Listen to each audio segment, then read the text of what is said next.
Buongiorno, siamo qua a Cittadea, Festa dei Veneti, Governo Nazionale Veneto, il Presidente Gabriele De Pieri, e siamo qua oggi appunto per presentare a nuovo veicolo, nuova autovettura del Governo Nazionale Veneto, vettura diplomatica.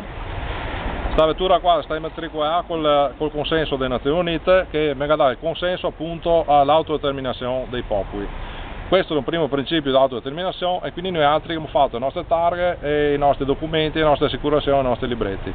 Come puoi vedere adesso qua a vostra sinistra, questa qua è la nostra macchina governativa, macchina con targa diplomatica, sempre del Governo Nazionale Veneto.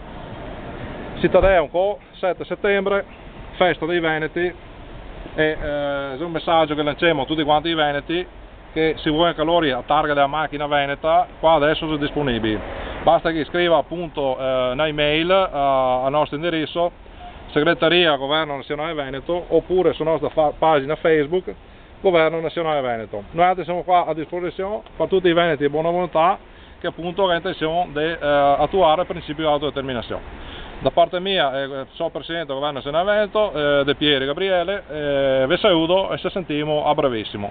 Ciao a tutti quanti e un viva San Marco a tutti. Ciao, ciao, ciao.